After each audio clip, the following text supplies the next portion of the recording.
The 911 call that shattered Derek "Havoc" Kane's world came at 3:47 p.m. on a Thursday afternoon, the dispatcher's voice professional but urgent as she relayed information that would transform him from strategic club president into something far more primal and dangerous. "Mr. Kane, your wife Sarah was found unconscious in the parking lot of Mercy Hospital, San Diego. She's been severely assaulted. She's 7 months pregnant. She's being transported to emergency surgery. You need to get to the hospital immediately." Derek was 70 miles away in Riverside coordinating a legitimate security contract when the call came, his mind immediately calculating drive time versus helicopter options versus the growing certainty that whatever had happened to Sarah was catastrophic enough that minutes might determine whether his wife and unborn son survived. He arrived at Mercy Hospital 43 minutes later after a drive that shattered every traffic law in California, finding Thomas "Reaper" Collins already there, the vice president's weathered face showing the controlled devastation of someone reliving personal trauma. Reaper had lost his own wife and child during complicated childbirth 15 years ago, had never remarried, had channeled his grief into serving as the club's tactical mind and Derek's closest friend. "Brother, Sarah's in surgery," Reaper said, his voice steady despite the weight of what he was about to relay. "She was beaten severely. Head trauma, internal bleeding, multiple fractures. The baby—" He paused, his combat-hardened composure fracturing slightly. "Derek, they're doing emergency C-section. The baby's in distress. 28 weeks is viable, but it's not good. Sarah lost consciousness before paramedics arrived. Witnesses say 3 men attacked her in the parking lot, focused specifically on her abdomen, seemed to be targeting the pregnancy." The words hit Derek like physical blows, each detail registering in his brain while somehow not connecting to reality because this couldn't be happening. Not to Sarah, who'd spent 12 years as a pediatric nurse saving children's lives, not to their son, who they'd already named Michael after Derek's father, not to the family they'd been building together despite the vast difference between Sarah's medical professional world and Derek's outlaw life. Dr. Angela Chen emerged from surgery bay 2 hours and 17 minutes later, her scrubs blood-soaked, her face showing the exhaustion and grief of someone who'd fought to save lives and partially failed. "Mr. Kane, I'm Dr. Chen. I treated your wife. Sarah survived surgery, but she's in critical condition. The head trauma caused brain swelling that we're managing with medication. The internal bleeding was extensive. We had to perform hysterectomy to save her life, which means she won't be able to have more children." "And your son?" She paused, clearly struggling with the next words. "We delivered him via emergency C-section. He's alive but extremely premature at 28 weeks. He's in NICU on full life support.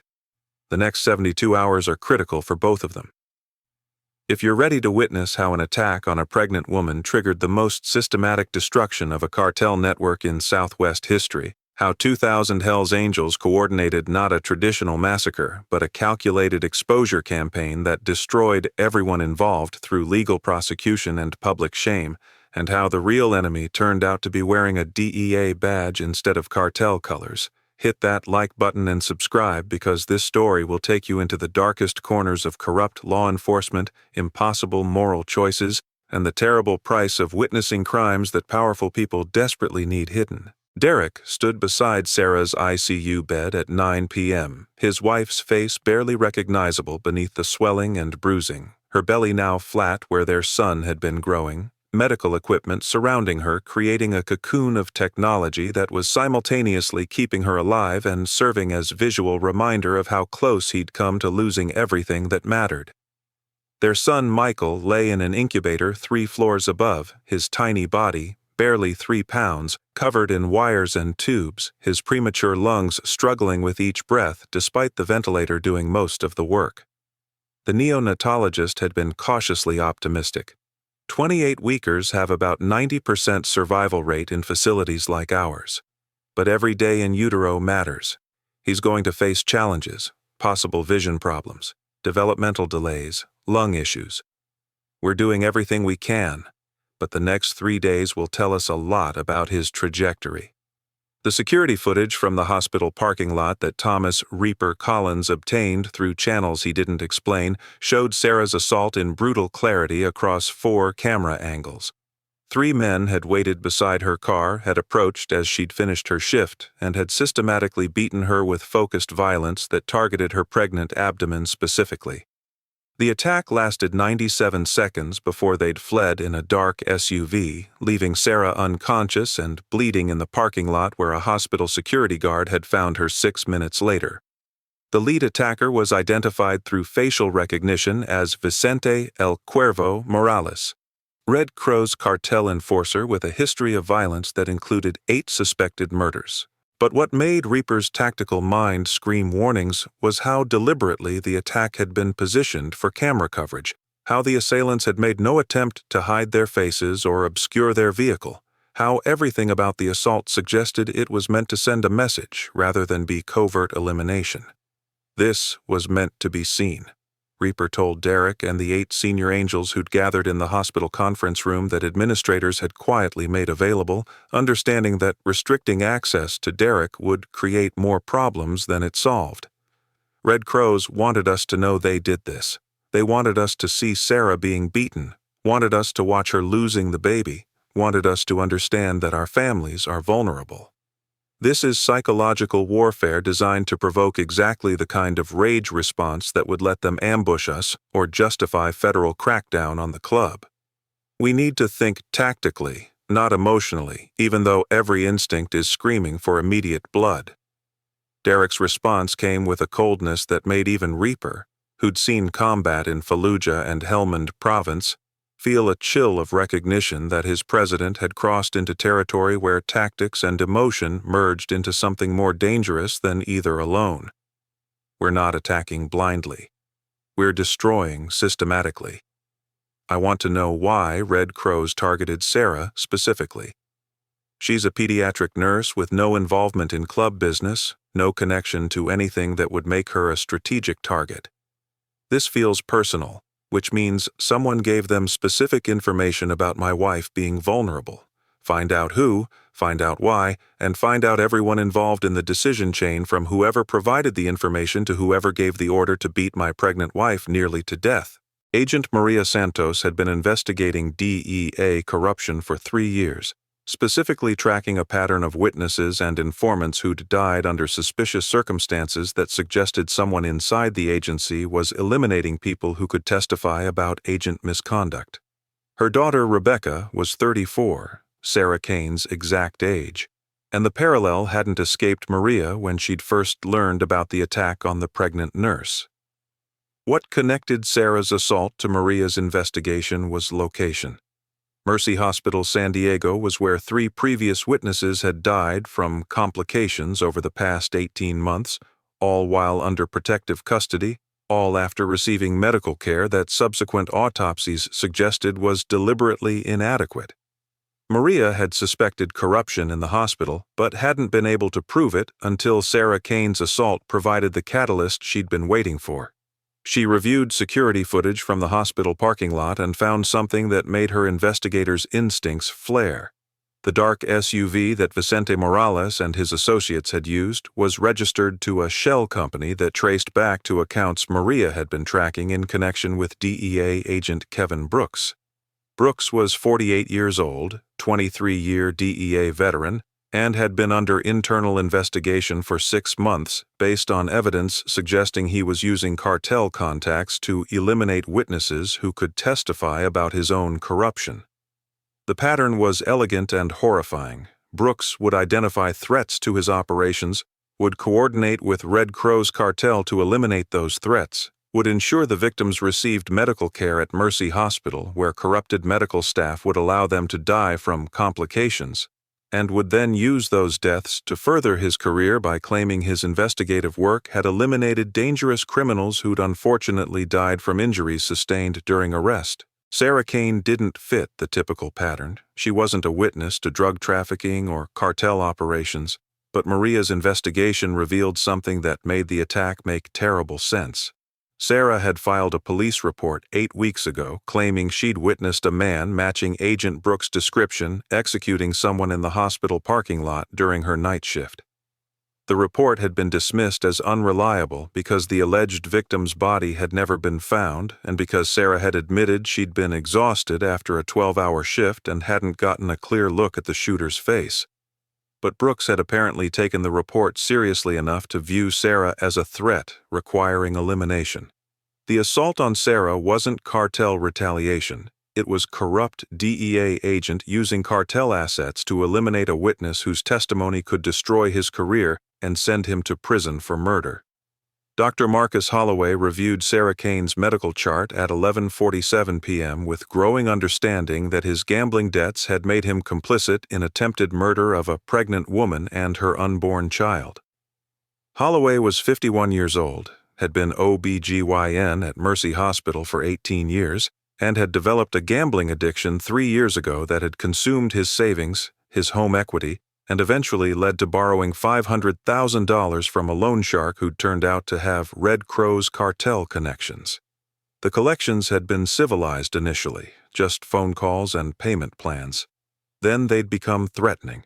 Photographs of Holloway's teenage daughter, suggestions about what happened to people who didn't honor debts, offers to work off obligations through services to people who needed medical expertise. 6 weeks ago, Agent Kevin Brooks had contacted Holloway through cartel intermediaries with specific request: "We need Sarah Kane's prenatal appointment schedule and information about any complications in her pregnancy. We need to know when she's most vulnerable, when she'll be alone, when an attack would have maximum impact on her survival and her baby's survival. Provide this information and your debt is reduced by $100,000. Refuse and your daughter faces consequences." Holloway had provided Sarah's schedule while telling himself he was just sharing medical information, that he wasn't directly participating in violence, that surely no one would actually hurt a pregnant nurse. But watching Sarah's unconscious form in ICU, seeing her premature son fighting for life 3 floors above, understanding that his cooperation had enabled this catastrophe, Holloway felt the weight of his choices crushing him. He'd sold out a patient's safety for gambling debt relief, had violated every ethical standard of his profession, had enabled the near death of a woman and child he'd sworn to protect. Ryan "Trigger" Lawson sat in his apartment at 2 a.m. staring at the video that had arrived on his phone 6 hours before Sarah's assault. His sister Jenna bound and gagged in a basement he didn't recognize, her face bruised and terrified, her eyes pleading directly into the camera. The accompanying text had been explicit. "Ryan, you gave us Sarah Kane's daily schedule like we asked. Good cooperation. But we need more. We need Derek Kane's movement patterns, security details, vulnerabilities. You have 48 hours to provide comprehensive intelligence. Do this, and Jenna comes home. Refuse, and we send you pieces."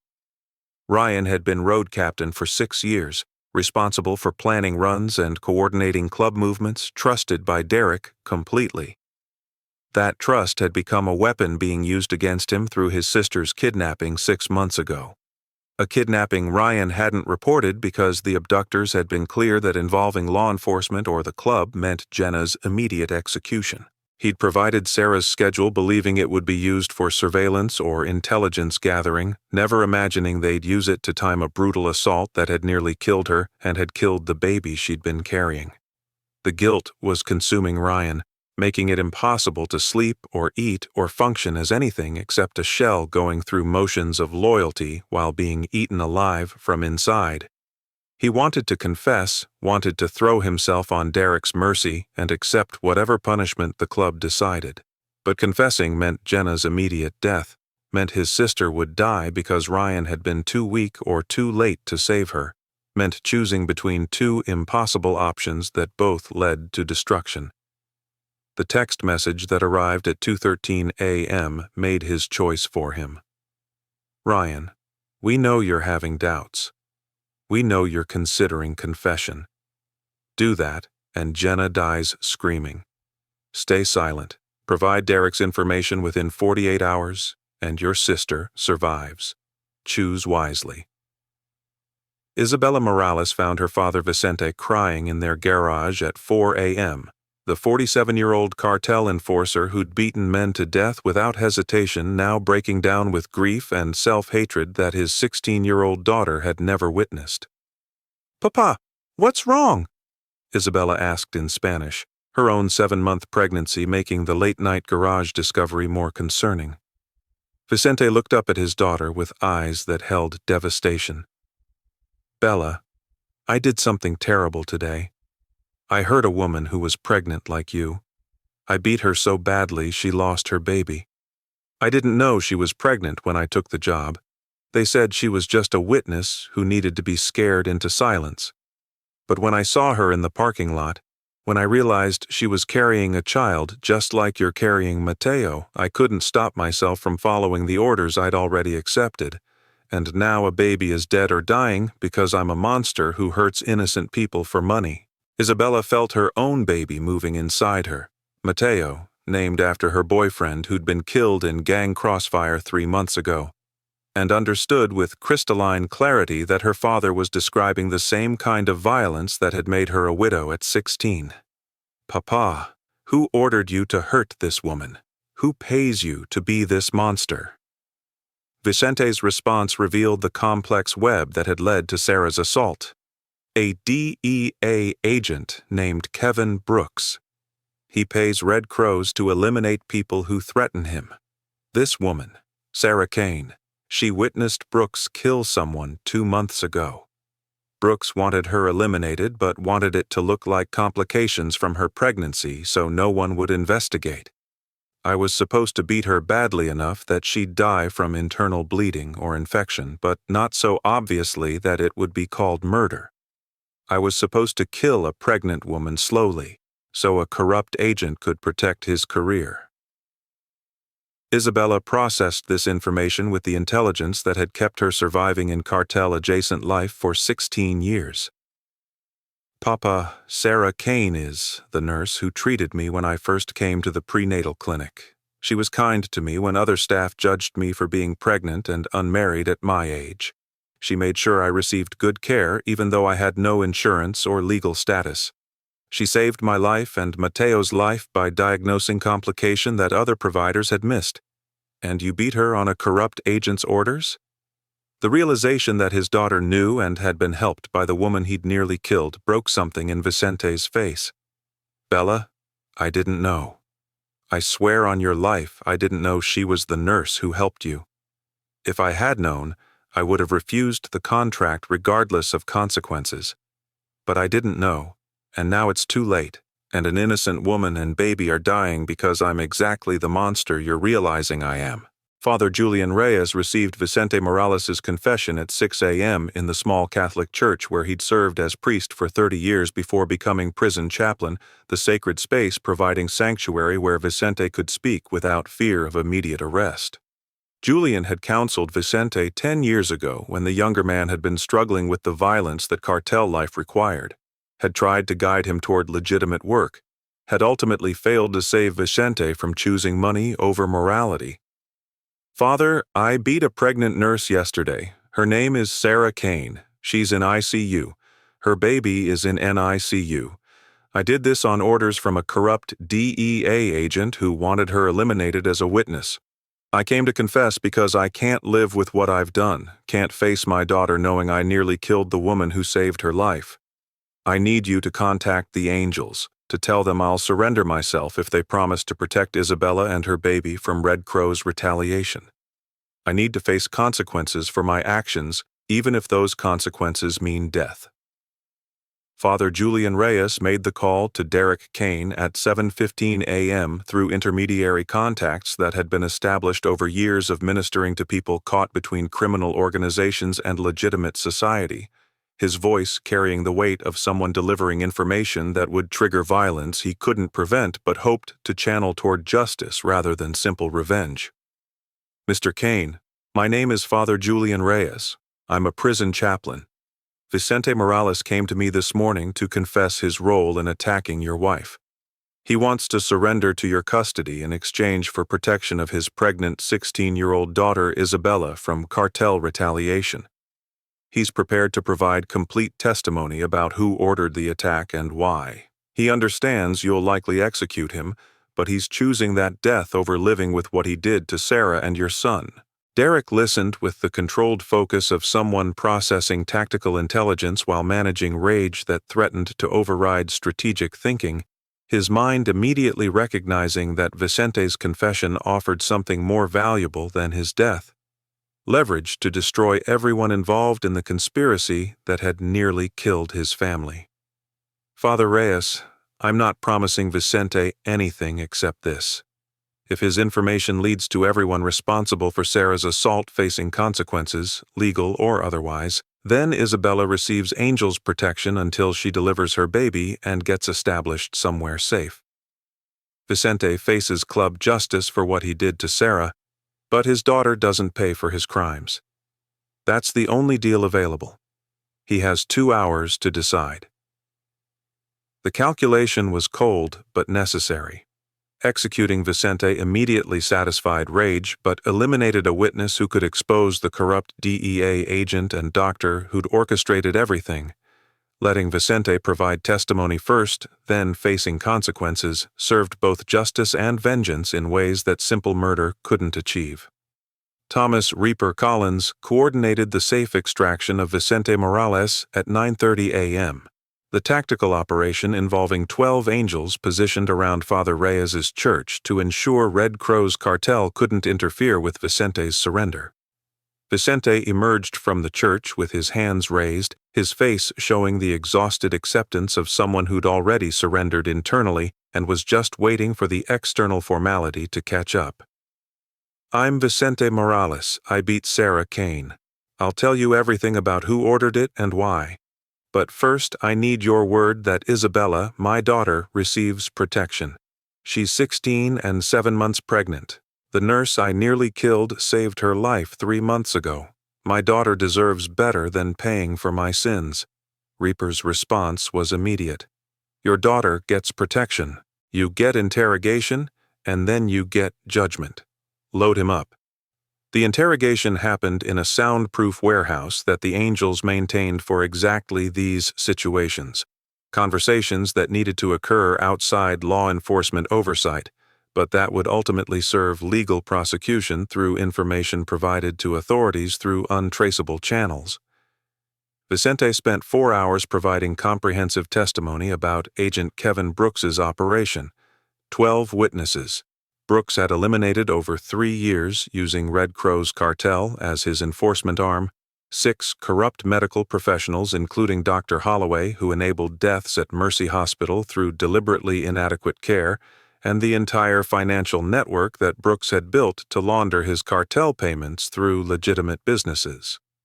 Brooks contacted me 6 weeks ago through our usual channels, Vicente explained, his voice steady despite knowing he was signing his own death warrant with every word. He said Sarah Kane had witnessed him execute a federal informant in the hospital parking lot. He needed her eliminated but wanted it to look like pregnancy complications so there'd be no investigation. Dr. Holloway provided her schedule and medical information.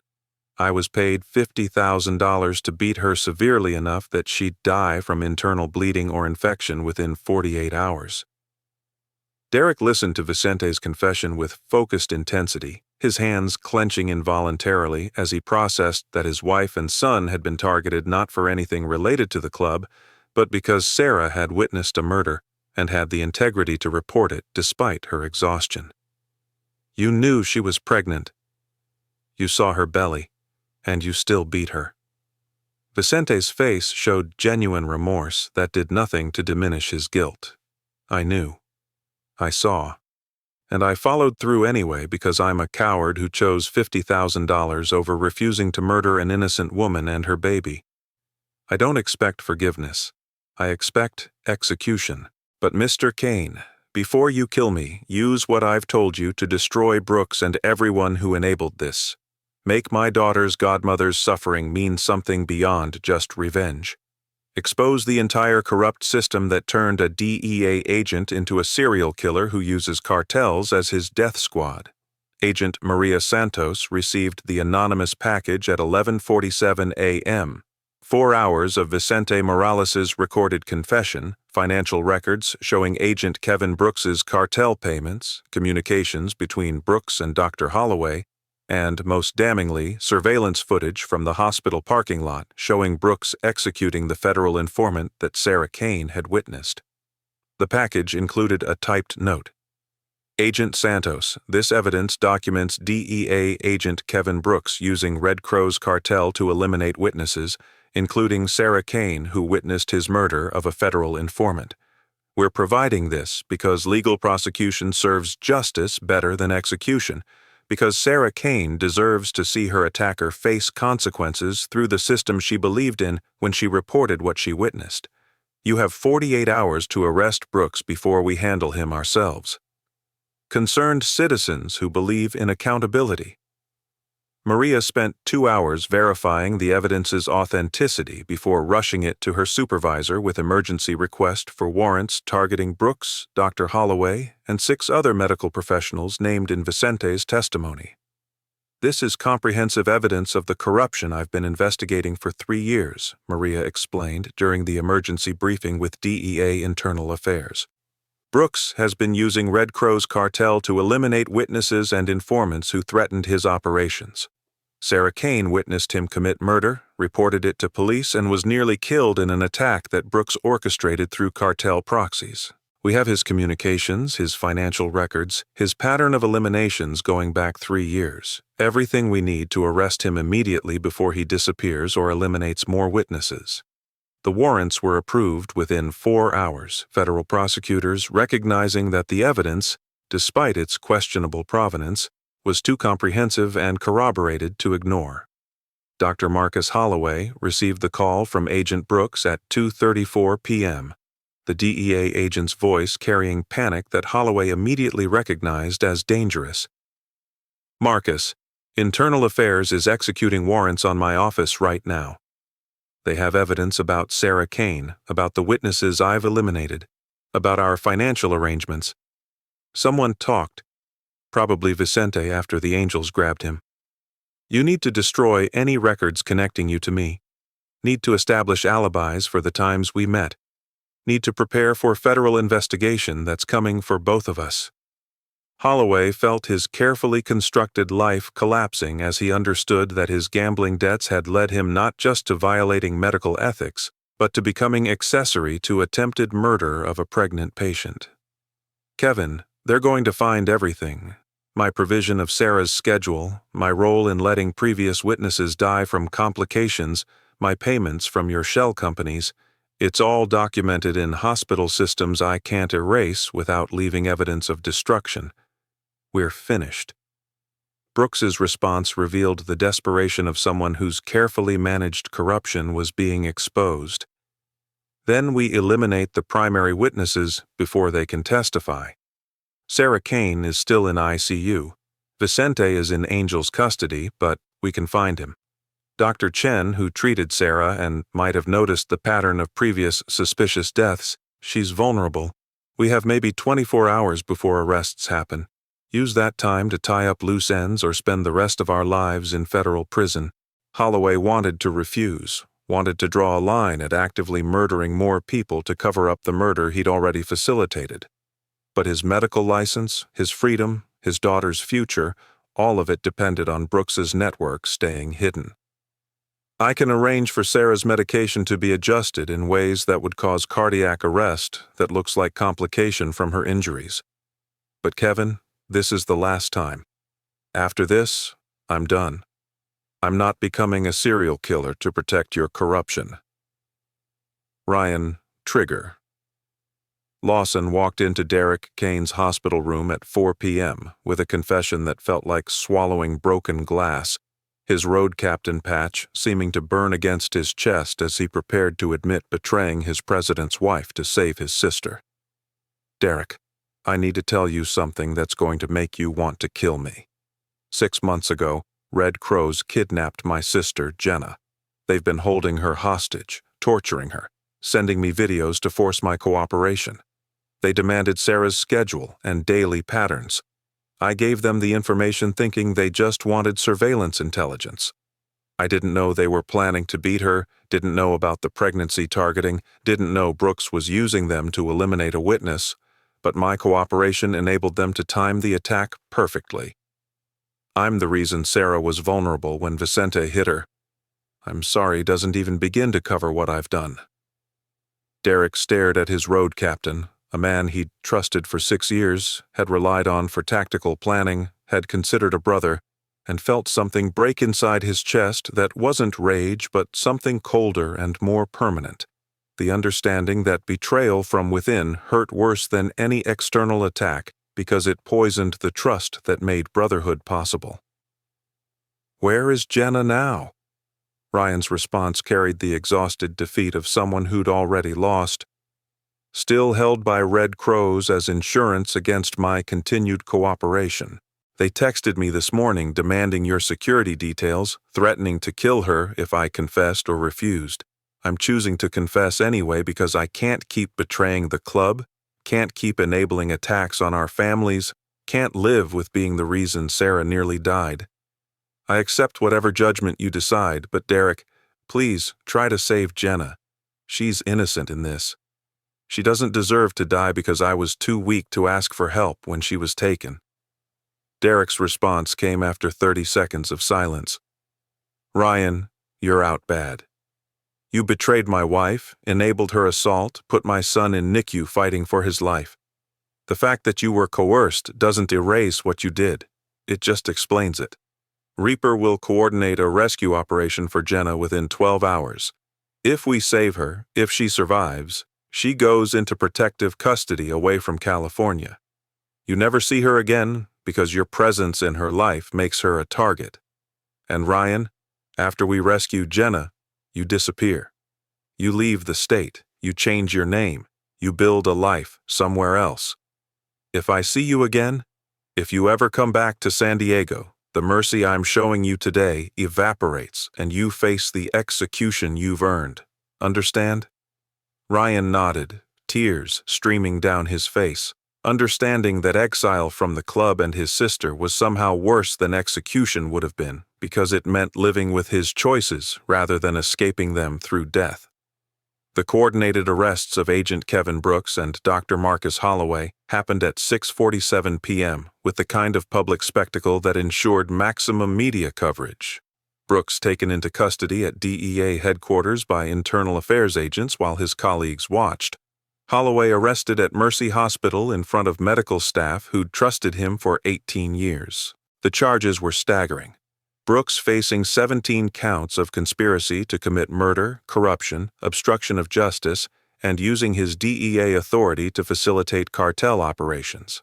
Holloway facing 8 counts of conspiracy to commit murder, medical malpractice, and enabling deaths of patients through deliberately inadequate care. Both men's perp walks were broadcast live on every San Diego news station, their faces showing shock that their carefully managed corruption had been so comprehensively exposed. What neither Brooks nor Holloway knew until their arrests was that the evidence against them had come partially from Isabella Morales, Vicente's 16-year-old pregnant daughter who'd spent the day after her father's confession providing testimony to Agent Maria Santos about everything she'd overheard during the 3 years she'd lived in her father's house while he'd worked for Brooks. My father kept recordings of his conversations with Agent Brooks as insurance, Isabella explained during her 4-hour statement. He told me once that if Red Crows ever turned on him, if Brooks ever tried to eliminate him as a loose end, the recordings would be his protection. I knew where he hid them. After Father Reyes told me my father had confessed, I retrieved the recordings and brought them to you because my baby deserves to be born into a world where corrupt agents don't murder pregnant nurses and call it justice. My father is a criminal who did terrible things, but Agent Brooks is worse because he used the authority we're supposed to trust to enable murders and then hide behind his badge. The rescue operation for Jenna Lawson happened at 11:34 p.m. with military precision that reflected Thomas Reaper Collins's Force Recon background and the Angels' accumulated experience in operations requiring speed and overwhelming force. 23 Angels breached the Red Crow's safe house where Ryan's sister had been held for 6 months, overwhelming the 4 cartel guards before they could respond effectively.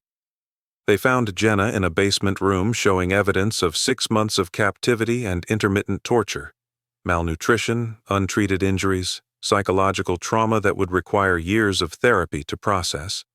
But she was alive, conscious, and able to communicate. "Ryan sent you," she whispered, when Reaper cut her restraints. "Is my brother okay? They told me he was betraying his club to save me, that I was the reason he had to hurt people. Is that true?"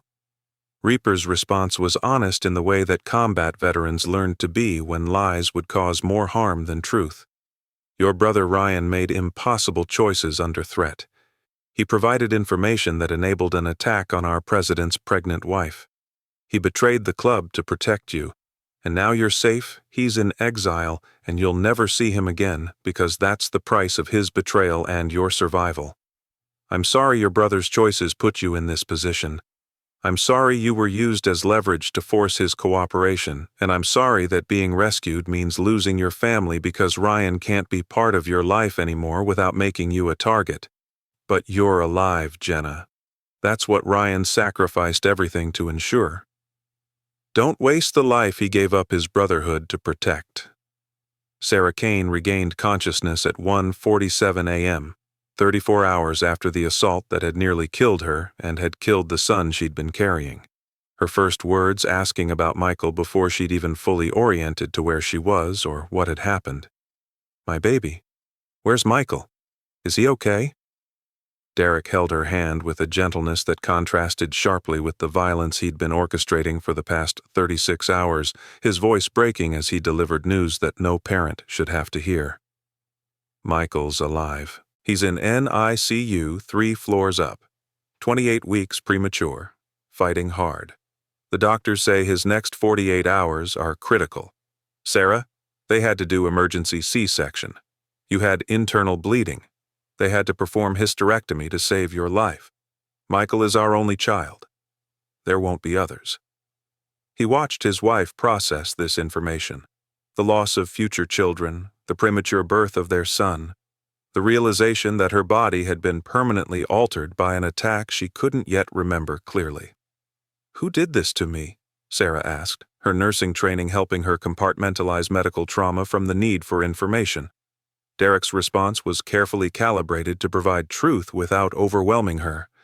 "A cartel enforcer named Vicente Morales on orders from DEA agent Kevin Brooks.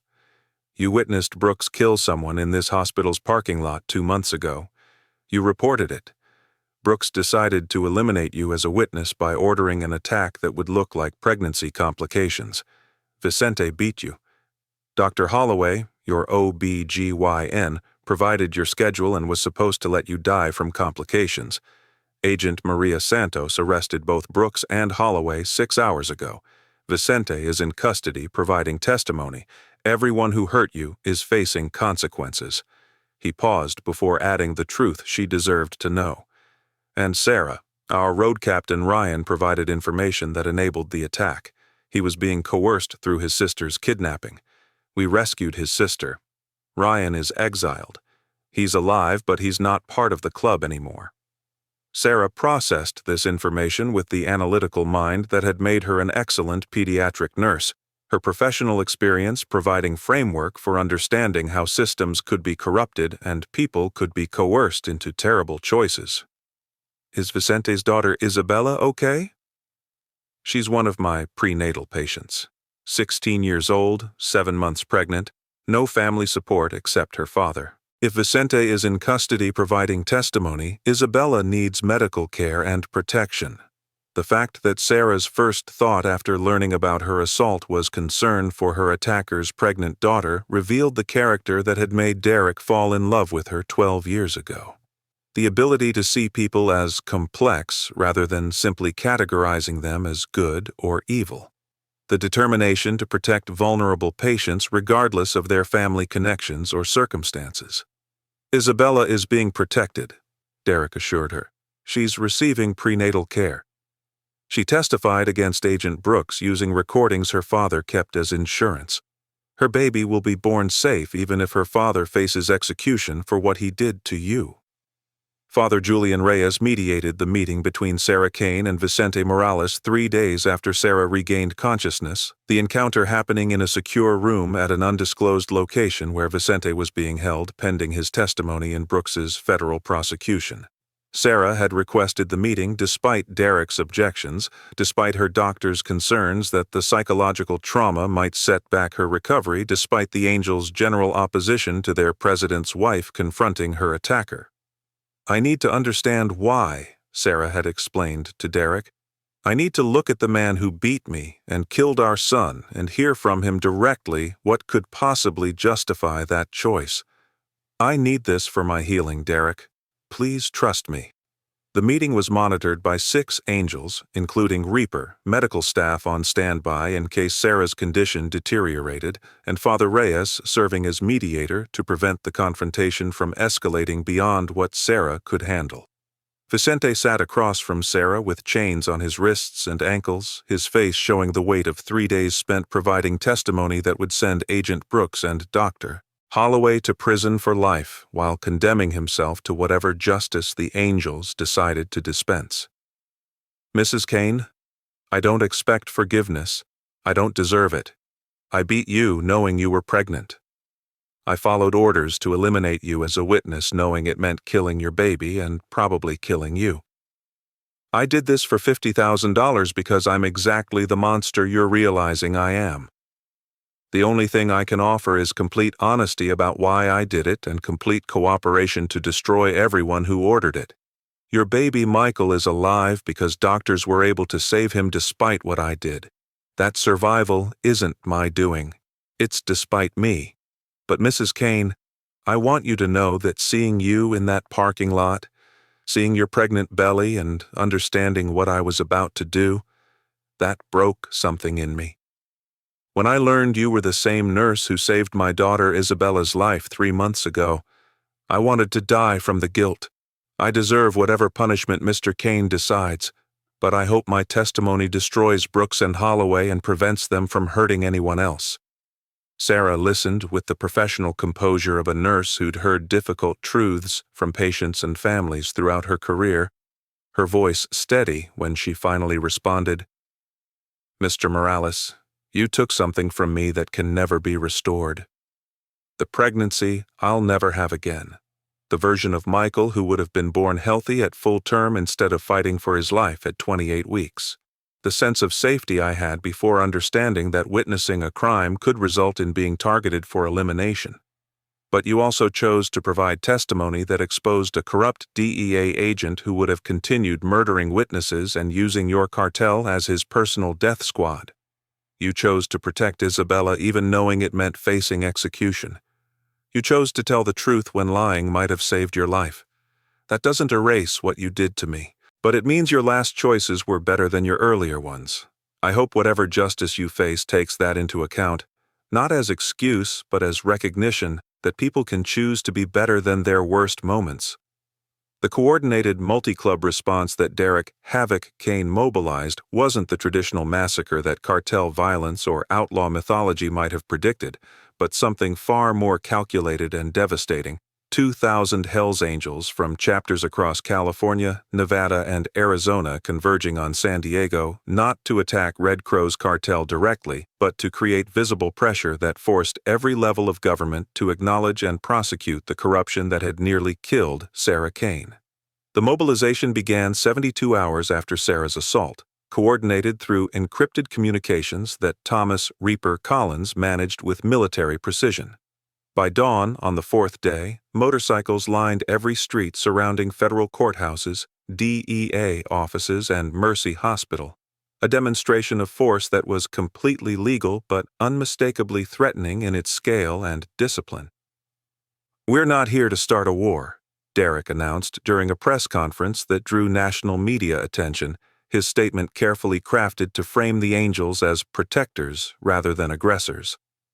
"We're here because my wife, Sarah, a pediatric nurse who's dedicated her career to saving children's lives, was beaten nearly to death by cartel enforcers working on orders from a corrupt DEA agent. Because that agent, Kevin Brooks, has been using Red Crow's cartel to eliminate witnesses for 3 years while hiding behind his federal badge. Because a doctor at Mercy Hospital enabled those murders through deliberately inadequate care. And because the systems that should have protected Sarah and exposed this corruption failed completely until we mobilized to demand accountability. 2,000 Hells Angels are in San Diego today to ensure that Agent Brooks, Dr. Holloway, and everyone else involved in this conspiracy faces real consequences. We're not leaving until justice is served, not vigilante justice, but legal prosecution that holds corrupt officials accountable for using cartels as death squads." The media coverage was instantaneous and overwhelmingly sympathetic. Footage of Sarah's ICU stay, interviews with Isabella Morales describing how the nurse who'd saved her life had been targeted for elimination, Agent Maria Santos explaining how the angels' evidence had provided the breakthrough her 3-year investigation needed. The optics were impossible for federal authorities to ignore. 2,000 bikers demanding prosecution of corrupt law enforcement, a pregnant nurse nearly murdered for witnessing a DEA agent commit murder, a 16-year-old providing testimony against her own father to expose the conspiracy.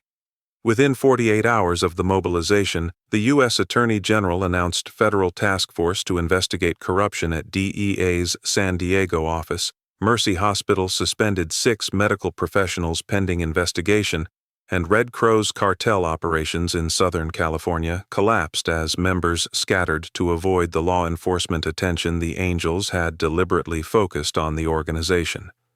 Agent Kevin Brooks attempted to negotiate cooperation agreement from federal custody, his attorney arguing that Brooks could provide evidence about cartel operations that would justify reduced sentencing. But the evidence Vicente Morales and Isabella had provided was so comprehensive. 17 murders over 3 years, financial records documenting $2.3 million in cartel payments, communications showing Brooks personally ordering witness eliminations, including Sarah's assault, that prosecutors rejected any deal that didn't include multiple consecutive life sentences. Agent Brooks weaponized his DEA authority to commit serial murder, the lead prosecutor argued during the detention hearing. He used the cartels he was supposed to be fighting as his personal assassination service. He ordered the brutal beating of a 7-month pregnant nurse to prevent her from testifying about witnessing him commit murder. There is no cooperation he can provide that justifies anything less than ensuring he dies in federal prison. The only question is whether he receives 17 consecutive life sentences or faces federal death penalty. The trial began 6 months after Sarah's assault, the courtroom packed with angels maintaining visible but peaceful presence throughout the proceedings. Sarah testified for 8 hours across 2 days, her account of witnessing Brooks execute the federal informant and her subsequent assault devastating in its clinical precision. "I was finishing a night shift when I saw Agent Brooks, who I recognized from his previous visits to the hospital in official capacity, shoot a man 3 times in the parking lot," Sarah explained, her voice steady despite the trauma of reliving the events. "I reported what I'd seen to police. 8 weeks later, I was beaten so severely that I lost my son and my ability to have more children." The attack was ordered by the same agent I'd reported, coordinated through the same cartel he was supposed to be investigating, enabled by my own doctor who provided my schedule and was prepared to let me die from complications. This isn't just about one corrupt agent or one cartel enforcer. It's about systematic corruption that turned law enforcement into the very thing it was supposed to stop. Vicente Morales testified for 2 days, his cooperation with prosecutors earning him consideration for reduced sentencing but not immunity from the justice he'd accepted was coming. "Agent Brooks paid me $50,000 to beat Sarah Kane severely enough that she'd die from internal bleeding within 48 hours, Vicente stated under oath, his voice carrying neither pride nor shame but simple factual recitation. He wanted her death to look like pregnancy complications so there would be no investigation. Dr. Holloway provided her prenatal schedule and medical information, including that she was 7 months pregnant. I knew I was being ordered to kill a pregnant woman and her baby. I followed those orders anyway because I'm a coward who chose money over refusing to commit murder. Mrs. Kane survived despite my attack. Her son Michael survived despite being born 3 months premature. That survival is not my doing. It's despite me. But I'm providing this testimony because Agent Brooks has ordered 17 similar murders over 3 years, and my cooperation might prevent him from ordering more. Dr. Marcus Holloway was found dead in his jail cell 3 days before his scheduled testimony. The official cause of death, ruled suicide by hanging, though the circumstances suggested possibilities that investigators couldn't definitively prove or disprove. His suicide note confessed to enabling the deaths of 8 patients over 3 years through deliberately inadequate care, to providing Sarah Kane's schedule to facilitate her assault, and to planning to adjust her medication to cause cardiac arrest that would look like complication from her injuries. I gambled away everything that mattered and then sold my medical ethics to cover the debts, Holloway wrote in his final statement. I enabled the murder of patients I'd sworn to protect.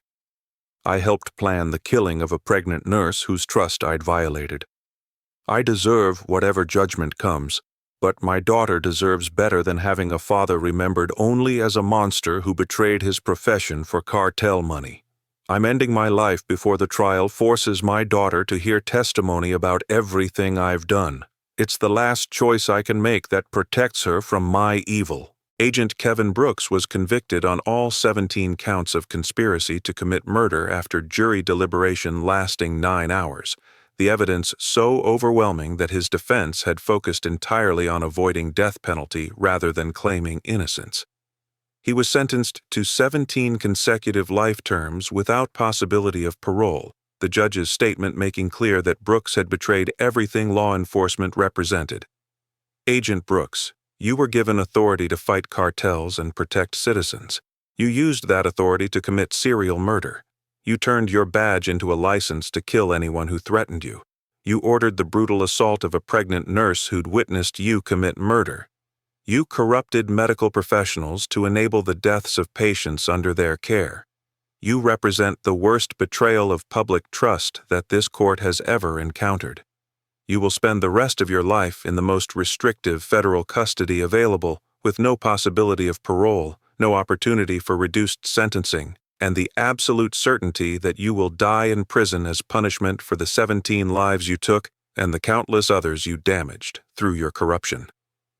Michael Kane spent 147 days in NICU before doctors cleared him to go home.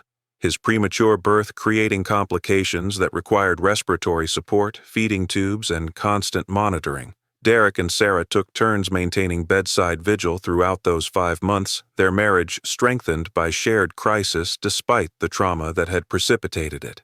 The neonatology team was cautiously optimistic about Michael's long-term prognosis.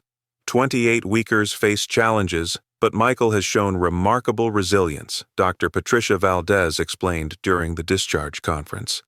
He'll need physical therapy for developmental delays, vision checks for potential retinopathy of prematurity, and ongoing monitoring for lung function. But he's breathing on his own, feeding adequately, and showing normal neurological development. He's a fighter, which makes sense given his parents. The Angels organized a homecoming escort for Michael that brought 300 motorcycles to form protective formation from the hospital to Derek and Sarah's home, the roar of engines announcing Michael's arrival to the neighborhood in display of community support that moved Sarah to tears. Isabella Morales attended with her 2-month-old son Mateo, the teenage mother having delivered a healthy baby boy 6 weeks earlier with Sarah present despite her own ongoing recovery. Mrs. Kane saved my life and my son's life when she diagnosed complications other providers missed, Isabella explained to reporters covering Michael's homecoming. Then my father nearly killed her and her son on orders from a corrupt agent. I testified against my father and Agent Brooks because Mrs. Kane taught me that doing the right thing matters even when it costs you everything. My father is in prison. Agent Brooks is in prison. Mrs. Kane's baby came home today. That's not perfect justice, but it's better than the alternative where corruption wins and good people die for witnessing crimes. Vicente Morales pled guilty to aggravated assault and conspiracy to commit murder, his cooperation with Brooks's prosecution earning him consideration, but not immunity from consequences. He was sentenced to 25 years in federal prison, eligible for parole after serving 17 years. But he faced additional judgment that legal system couldn't address. The Angel's decision about whether his cooperation and remorse earned him the mercy of imprisonment rather than execution. Derek visited Vicente in custody 3 weeks before his sentencing, the meeting requested by Sarah, who believed that forgiveness, even partial, incomplete forgiveness, served healing better than eternal hatred. "Vicente, my wife asked me to tell you something," Derek said, his voice carrying neither warmth nor hostility, but simple communication of message. "She said that your choice to provide testimony despite knowing it would likely result in your death showed character that your earlier choices had hidden. She said that Isabella and Mateo deserve to have a father who's imprisoned rather than executed, that maybe 17 years in prison will give you time to become the man your daughter deserves. She asked me to let you live, to accept legal punishment as sufficient justice, to choose mercy over vengeance because that's what distinguishes us from people like Agent Brooks who eliminate everyone who inconveniences them." Vicente listened with tears streaming down his face, understanding that Sarah Kane, the woman he'd nearly killed, whose son he'd forced into premature birth, whose future children he'd eliminated through the hysterectomy his attack had necessitated, was offering him mercy he didn't deserve and couldn't repay. "Mr. Kane, please tell your wife that her mercy is more than I deserve and more than I can process. Tell her that I'll spend my 17 years in prison trying to become someone worthy of the forgiveness she's offering.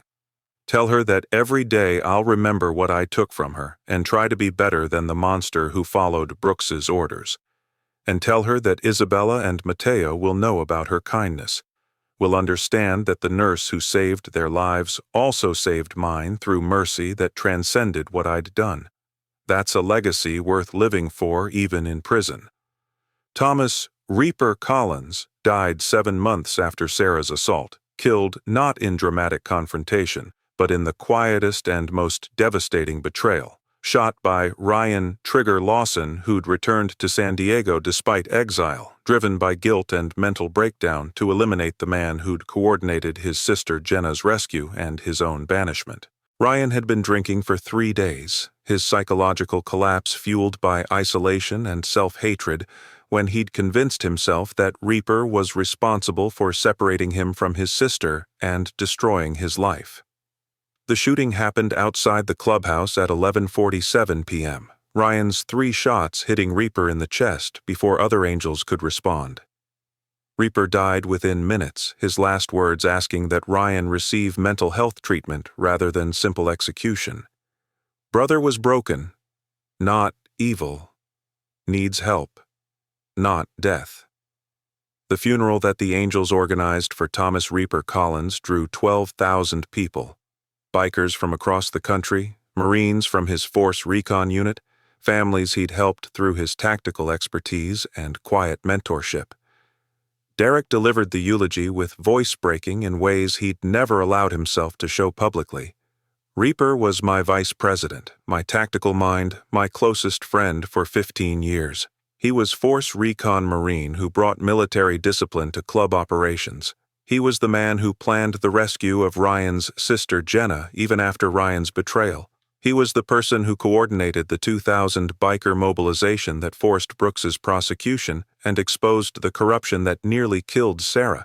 And he died because Ryan Lawson, the road captain we'd exiled for betraying us, came back broken and mentally ill and killed the man who'd shown him more mercy than he deserved. Reaper's death is proof that sometimes mercy gets you killed, that saving people doesn't guarantee they'll be grateful, that doing the right thing doesn't protect you from tragedy. But it's also proof that Reaper lived by principles that mattered more than survival: loyalty, protection, brotherhood, mercy, even when mercy wasn't deserved. Ryan "Trigger" Lawson was arrested immediately after shooting Reaper. his mental breakdown so complete that he confessed without being questioned, his guilt over betraying the club and losing his sister consuming him to the point where execution felt like relief rather than punishment. But the angels honored Reaper's final request. Ryan was committed to psychiatric facility rather than executed, his treatment funded by the club he'd betrayed because Reaper had believed that mental illness deserved treatment rather than death. Ryan will spend the rest of his life in treatment, Derek announced during the funeral. He'll never be free, never rejoin society, never escape the consequences of his choices. But he'll receive help for the psychological breakdown that led him to murder Reaper. That mercy, that recognition that broken people need fixing rather than destroying, that's Reaper's final lesson to all of us. We honor his memory by being better than our worst impulses, by choosing treatment over execution when mental illness rather than evil drives the crime. 3 years after Sarah's assault and Michael's premature birth, the Kane family found unexpected stability in the aftermath of trauma that should have destroyed them. Michael was a thriving 3-year-old despite developmental delays from his premature birth, his personality showing the determination and resilience that made his parents equally exhausted and proud. Sarah had returned to work as pediatric nurse manager at a different hospital, her experience making her advocate for better security protocols and protection for medical professionals who witnessed crimes. And Derek had stepped back from active chapter presidency to focus on legitimate businesses and family, his leadership legacy defined not by territorial expansion, but by demonstrating that 2,000 bikers demanding legal accountability could achieve more than traditional violence ever could. Isabella Morales graduated high school with honors while raising Mateo as a single mother, her testimony against her father and Agent Brooks earning her scholarship opportunities from organizations supporting young mothers overcoming adversity. She maintained contact with Sarah Kane through periodic visits where the two women, separated by 18 years and connected by trauma, shared the experience of raising sons whose births had been marked by violence neither had chosen. Mrs. Kane taught me that surviving tragedy doesn't mean being unchanged by it. It means choosing what you become after the trauma rather than letting the trauma choose for you. Isabella explained during a college application essay that earned her admission to nursing school. My father nearly killed her. Her husband's club demanded justice that could have killed my father. But Mrs. Kane chose mercy, my father chose testimony, and Agent Brooks went to prison instead of everyone destroying each other through endless retaliation. That's the lesson I'm carrying forward, that cycles of violence can be broken by people choosing differently despite every reason to choose revenge. Agent Maria Santos was promoted to lead DEA's Internal Affairs Division, her role in exposing Brooks's corruption and building the case that led to his conviction establishing her reputation as someone who'd investigate fellow agents when evidence demanded it. She maintained contact with Derek Kane through unofficial channels, their relationship defined by mutual respect between people who'd chosen different paths to similar destination, protecting vulnerable people from corruption that hid behind authority. The Angels' mobilization gave me the leverage I needed to get warrants approved that had been blocked for 3 years, Maria acknowledged during interview about her career trajectory. Without their 2,000 biker demonstration, without the media attention and public pressure they created, Brooks might still be operating. That doesn't mean I endorse motorcycle clubs or their methods. But it means I recognize that sometimes people outside traditional systems achieve justice that the system itself couldn't or wouldn't deliver. Brooks is in prison because bikers loved a nurse enough to force accountability. That's uncomfortable truth for law enforcement, but it's truth nonetheless. Vicente Morales served his sentence in federal prison with the quiet determination of someone trying to become worthy of mercy he'd received, his daughter and grandson visiting monthly, his redemption measured not in dramatic transformation, but in daily choices to be better than he'd been when cartel violence had defined him. He earned his GED within 2 years, completed addiction counseling certification to help other inmates, and maintained correspondence with Father Julian Reyes, who continued to serve as his spiritual advisor. I'll never be able to restore what I took from Sarah Kane, The pregnancy she'll never have. The son who fights developmental delays because I forced his premature birth. The sense of safety she lost when I beat her, Vicente wrote in a letter to Father Reyes 7 years into his sentence. But I can spend my remaining years trying to prevent other men from making my choices, helping other inmates understand that following cartel orders destroys everyone, including yourself. That's not redemption that erases my evil. It's just recognition that even monsters can choose to stop being monstrous if someone shows them mercy worth living for. Sarah and Derek Kane celebrated their 25th wedding anniversary 5 years after the assault that had nearly ended their marriage through tragedy, their relationship defined by survival rather than romance, but stronger for having endured what should have destroyed them. Michael was in kindergarten, his developmental delays largely resolved through intensive therapy, his birth story something his parents would eventually have to explain but not yet, not while he was young enough to simply be loved without understanding the violence that had marked his arrival. People ask me how I forgave Vicente Morales for nearly killing me and Michael, Sarah reflected during interview for Nursing Journal article about healthcare workers who become crime victims. I don't know that I did forgive him in the way forgiveness is usually understood, but I chose not to be consumed by hatred, chose to see him as broken person who made terrible choices rather than as pure evil, who deserved only death. That choice, to see complexity instead of simple villainy, that's what let me heal. Vicente is in prison. Brooks is in prison. Holloway is dead. Reaper is dead. And I'm here with Derek and Michael building a life that's defined by more than just the worst thing that happened to us. That's not forgiveness, it's survival. Their story serves as reminder that corruption can reach the highest levels of law enforcement, that witnessing crimes can make you a target for elimination by people who should protect you, and that sometimes justice requires 2,000 motorcycles creating pressure that forces systems to function properly. Agent Kevin Brooks thought he could eliminate witnesses using cartel proxies while hiding behind his DEA badge. He learned that attacking a pregnant nurse triggered mobilization that exposed his entire network, that communities could demand accountability louder than institutions could ignore, and that mercy from his victims didn't extend to him because his corruption was chosen rather than coerced. Vicente Morales nearly killed Sarah Kane on Brooks's orders.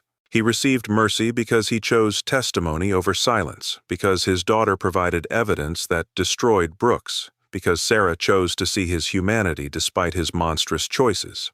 And the angels proved that sometimes the most effective response to corruption isn't violence, but visibility, making crimes too public to hide, forcing prosecutions too important to ignore, demonstrating that brotherhood means protecting your family through whatever means achieve justice even when those means contradict every stereotype about outlaw life. If this story resonated with you, hit that like button and subscribe for more content exploring corruption, community response, and the complex nature of justice and mercy. Share this with someone who needs to understand that witnessing crimes requires courage, that corruption thrives in silence but dies in exposure, and that choosing mercy doesn't mean accepting injustice. It means recognizing that some people can change while others can't, that broken people need fixing while evil people need imprisonment, and that surviving tragedy requires becoming something more than just a victim defined by what was taken from you. Sarah Kane was nearly killed for witnessing a DEA agent commit murder. She survived because 2,000 bikers forced the system to function, and she chose mercy for her attacker while demanding justice for the corrupt agent who'd ordered the attack. That's not weakness. It's wisdom that distinguishes revenge from accountability, that recognizes some debts can't be paid through death, and that sometimes the most powerful thing you can do is refuse to become the monster that tried to destroy you